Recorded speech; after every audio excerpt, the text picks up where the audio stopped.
Hi there. I'm Kyle with MedCircle. Nice to see you all. Doing a live public live stream today. And we're going to center the conversation around the topic of depression and introversion, two things that I certainly identify with. I was diagnosed with depression when I was 9. And I don't know the first time I remember or I thought, oh man, I am an introvert. But I think it was after college. And we'll talk about some of the stigma associated with introversion during this live video as well. If you're not familiar with MedCircle, MedCircle is two parts. We have a very robust YouTube channel, which you're watching now, more than 1 million subscribers and millions of views each month. If you've not subscribed to this channel, please do. We provide new videos every single week, not just me talking. We got good people out here too, really phenomenal psychologists and psychiatrists and mental health professionals to give you that really in-depth credentialed mental health education that really does change your life. And we also have a digital subscription outside of YouTube at medcircle.com. It's a monthly or annual subscription, which gets you access to our entire video streaming library. And it gets you access to our weekly live classes with our doctors. We don't offer treatment.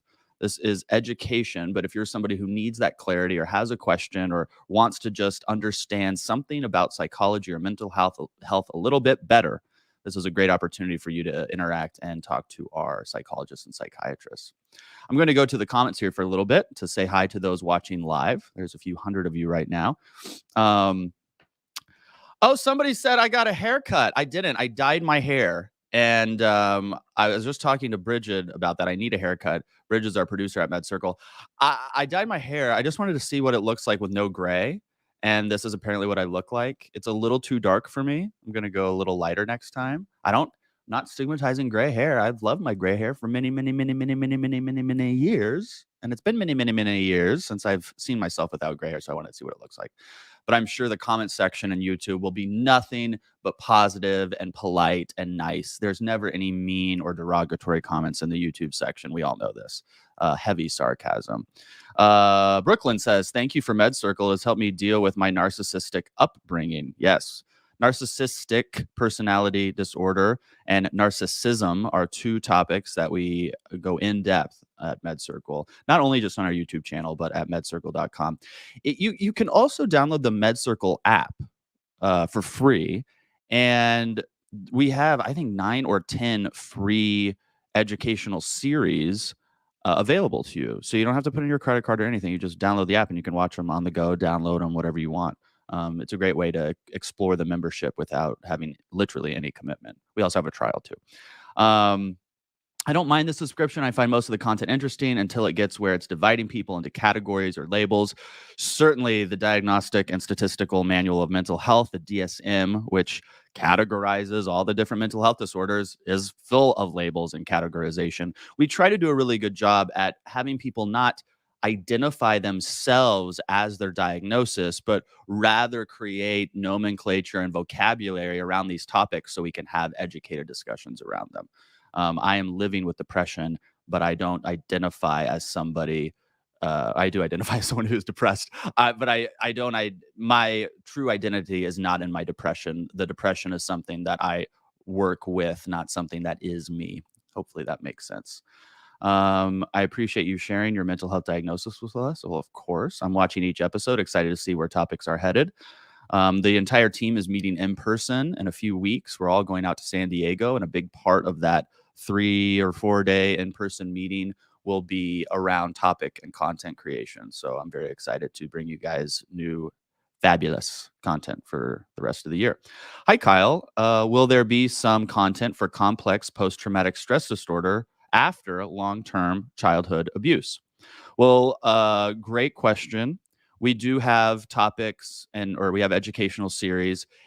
To see all of our content, go to watch.medcircle.com. You can see everything. And we talk about childhood abuse. We talk about complex PTSD. Along with PTSD, we also talk about general trauma.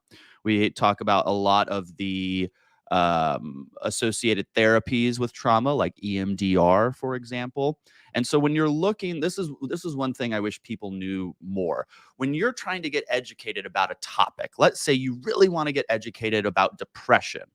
Well, part of getting educated about depression is understanding cognitive behavioral therapy, in my opinion. If you understand CBT, how our thoughts, our feelings, and our behaviors all interact, that's going to inform you a lot about how the depression is interacting with your life. So when you start looking into a topic, don't get so focused on the topic. Start looking around that topic. If I'm looking about depression, I mean, very few people I know don't have some level of anxiety. It's probably important to see how anxiety impacts your depression, how your familial upbringing or your relationships impact your depression. So there's always the core subject, but then there's all these little things out here that help you understand the core subject more. Hopefully that makes sense. Somebody says, you and the website have helped me understand my son's borderline personality disorder. Oh, the comments are coming in fast here. It caused him to leave our family 3 years ago, and watching the videos has brought me some clarity. Yeah, BPD, certainly, I would say the most stigmatized mental health disorder, I think, just in my being somebody who's in the industry but not a professional. Um, And where there really is lacking support is not just for the people struggling with BPD. Certainly, there's not enough support there, but it's for the people who are trying to support somebody with BPD, like family members and whatnot. Sometimes people just don't know. You don't know what you don't know. That's why I think, especially as parents, if your child, adult or minor child, has been diagnosed with something mental health related, I think it is that guardian or parent's responsibility to become super educated on whatever that diagnosis is, assuming it's the correct diagnosis, and misdiagnosis is very prevalent as well. But if, 2 and 3 psychologists, psychiatrists later has said, yeah, we think this is borderline personality disorder, and you don't know the 9 traits of BPD, well, it's time for you to know the 9 traits. If that person had diabetes, you would probably know a lot about diabetes. So we want to apply the same sort of commitment when it comes to mental health, if not more. All right, I'm not going to keep going through all of these comments, but if you do have any specific questions, leave them in the comment section below. Myself or a MedCircle team member will answer. You can also email support@medcircle.com anytime. There's a real life person who answers that email. I actually know her name, but I'm not going to say it because I don't know if she wants me to say her name out there. But we just have it. We have a new support person. She's fabulous. As I mentioned at the top of this, was diagnosed with depression at age 9. I'm a card-carrying introvert and proud of it. However, don't you feel as though introverts are incredibly stigmatized, especially where we live in America, or where I live in America? I have carried with me so long, and still carry with me, so much guilt for not taking pleasure in social activities. I force myself, even today, to go to social activities. Now, not all of them. There are certain things that I like, but for the most part, if I know on Saturday I'm supposed to go to a barbecue and it's going to be outdoors with 30 people, but on Wednesday, I have to start mentally prepping for that. Going, all right, that's going to happen on Saturday. And that means probably Friday, I need to get like a good night of sleep. And then I shouldn't have a too stressful of a Saturday, because when I go and I'm surrounded by all these people that I like, it's just going to be a drain. I think that's one thing for me, how I define my own introversion is, it is not as though I dislike the actual party. When I get there, I'm like, yeah, this is nice. I like these people. I wanted to see them. They're funny. We laughed. We had a good time. The food was really good. I had a few drinks. This was enjoyable. But at the end of that enjoyableness, I don't want to go out to a bar or I don't want to keep it going to somebody else's home. I am spent. I am exhausted. I am done. I have nothing else to give emotionally. I have nothing. I'm done. I have to go retreat. I have to go recharge. And the only way I can do that is by solitude, by being by myself, maybe with a dog, my dog, but I need that. I had a friend yesterday, Mr. Introvert, and he was telling me, he goes, I don't know how you spend time by yourself. And I said, any time or so much time that I spend by myself? He said, both. He goes, I cannot be by myself. And he has built a life around being an extrovert. His job requires him to be very extroverted. His social circles and his friends are very extroverted.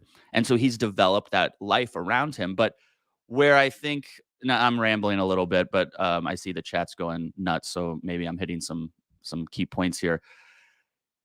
We live in a world where his natural personality type, if you want to call it that, is rewarded. Jobs reward him for being Mr. Extrovert out there. Let's go to dinner. I got reservations. I can go, till 2 a.m. I have lots of energy and I want to wake up. I want to see more people. I want to be around more people. I want to talk. He's the guy who likes traveling on airplanes because he gets to be around people. Oh my gosh. I can't even get my brain to imagine what that would be like, to look forward to getting on a plane because I'm gonna be around people. I might get forward on getting onto a plane because I'm gonna go somewhere, or because I'm gonna put my headphones in and take a nap, or I have a really good book and now I have a few hours where I can just read my book. It is not gonna be because I get to talk to people. Which is ironic, I guess, considering what I do for a living is listen to people. But man, I don't want to be around people like that. But we live in a world where his personality type is rewarded through and through and through. Where the rest of us introverts out there, we are not rewarded that much for being introverts. Very few people are saying, that is so awesome that you spent all weekend cleaning your apartment and taking care of your plants and reading a book by yourself. That's awesome. No one says that. They go, oh, so you were just, okay, well, are you okay? You want to come over on Wednesday? I'm having people over. Do you want to come? It's like we've done something, like we're sick. Like, oh, you've been by yourself. Oh my God. Oh my gosh. Well, I hope you're okay. Yeah, I'm okay. You know how you know that? Because I'm by myself. I bring this up only to say that because most of us probably are living in an environment where our natural proclivities towards introversion are not being rewarded, it is up to us to reward ourselves. It's up to us to not add on to the stigma to ourselves. We have to do it. As introverts, we have to own that part of ourselves and not let the constant external bombardment keep us from feeling good, because we know what makes us feel good. Dr. Ramani is a clinical psychologist and MedCircle doctor. She's a huge introvert. Her and I would joke when we used to film in person. We're like, if Dr. Ramani and Kyle, myself, ever went on vacation together, we would just have separate rooms and then like meet at night for dinner and then go back to our room. Like it would be, because that's what we would enjoy the most, just having space. And why am I bringing that up? Oh, because we know that about ourselves. And so if I'm going to go on a vacation, for me, that vacation is I have to really look at what I want, not what everybody else would want on this vacation. And the vacation is just an obscure example, but we have to apply that to all parts of our life. I don't have a solution. And if somebody has found something that works for them, leave it in the comment section, because I would love to be able to give introverts a piece of advice. But the question I would have is, how do you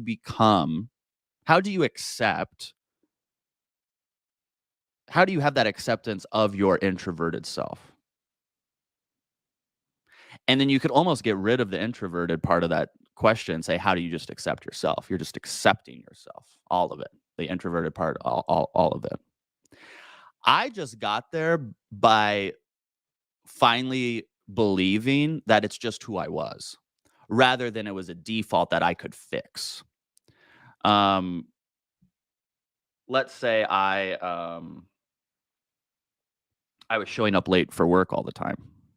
Okay, if I'm showing up late for the work all the time, that's something I can fix. I can't blame that and be like, "Well, that's just my personality. I'm just late for work." That's no. You gotta show up on time. I can fix that. If I eat unhealthy, I can't be like, "Well, that's my personality. I'm just somebody who loves cookies." Well, you can like cookies, but that doesn't mean you can't eat healthy too. You know what I mean?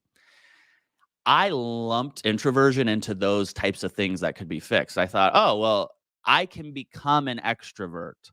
I can do it enough where it becomes normal. I can change myself." I believed I could change myself in that way, in this very fundamental way. And I can't. And once I realized and believed that it was just who I am, then I was like, "Oh, well then I'll just lean into that. I will just lean into that." So guess what? I have friends and they come over to my house and we watch TV and that's it. Right? That's a very safe, easy, introverted thing for me to do. I like to be in bed at 9:15 reading a book with my glasses and a big bottle of Pellegrino sparkling water. Because to me, that is like living. Okay. Like it doesn't get better than that.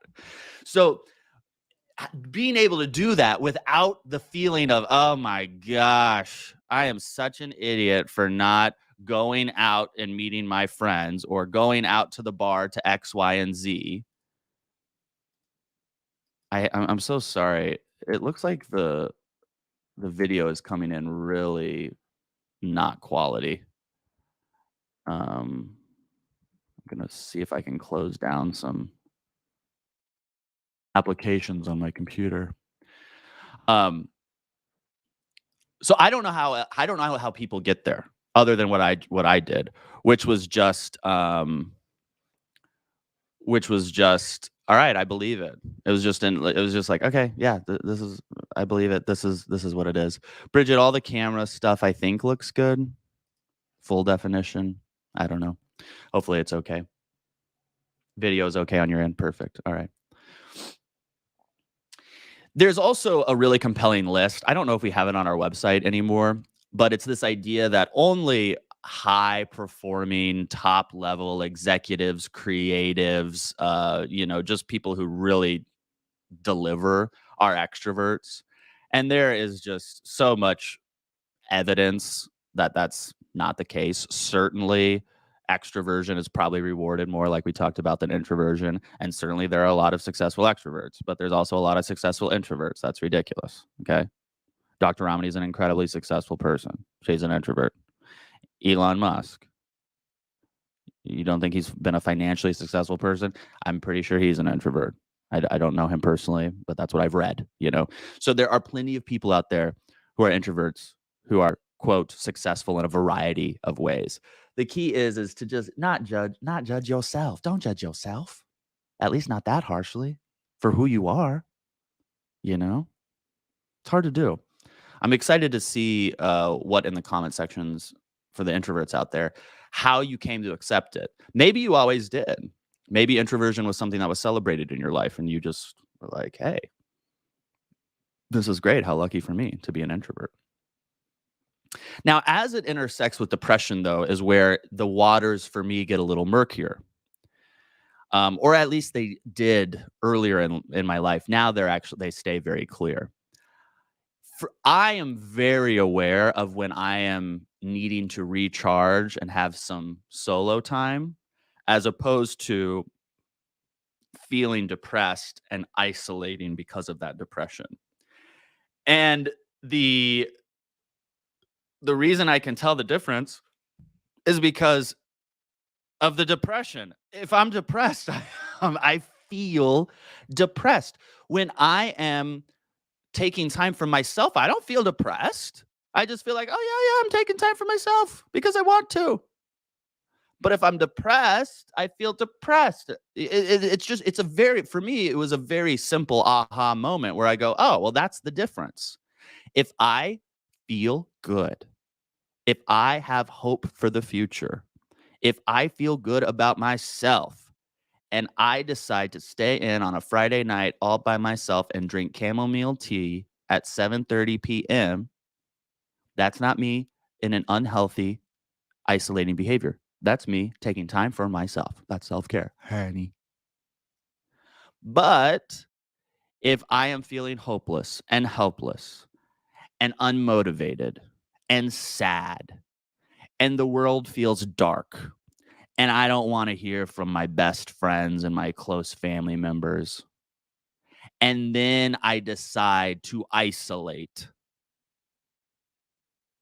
and I sleep till 11:15 and wake up and feel terrible, that is depression for me, okay? So there are clear differences. But what happens is when you're not clear on whatever those differences are for you, sometimes that introversion can appear as depression. Sometimes depression can appear as introversion, especially to outside parties who aren't getting the full picture. It's one reason it's so imperative for those of us in therapy that we're so honest with our therapists. It's hard because most of us aren't completely honest with ourselves. And now we're going to be honest to maybe a complete stranger about the most intimate details of our brain.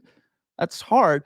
But if you have found that relationship and it feels right, being honest really allows incredible growth. The more honest I've been in therapy, the better my therapy has been. No question. I want to encourage everybody, if you're watching live right now, there's 413 people of you. Thank you all for watching. That's like a nice little room. I wish we could all be in the same room together doing this. It'd be so much more fun so I could see all your faces. Um, if you've not liked this video, go give it a thumbs up right now. Doesn't do anything on your end. It just helps MedCircle, and I appreciate your help. And if you've not subscribed to MedCircle, hit the subscribe button. Also helps us a lot. And if you've made a comment, I appreciate that too. That's the trifecta: the like, the comment, the subscription. Man, you've really helped MedCircle. If you do one of those, you're helping MedCircle. If you do none of them, well, thanks for watching, I guess. But I want to leave you with something that, gosh, did I just forget her name? Of course, and this is live. It's Dr. Romney is one of her. I don't know if the right term is assistant, but she works with Dr. Romney, and Irene, that's her name. Irene is well, I think was one of her students. I don't know. Now they work with each other, but she did some really great research in the space of introversion. And she, from my understanding, coined this phrase, which I love. I tell people all the time, and I credit Irene Hernandez, I think her name is. Um, Introversion, or no, anxiety. Am I going to screw this up? Anxiety is in your way, and introversion is your way.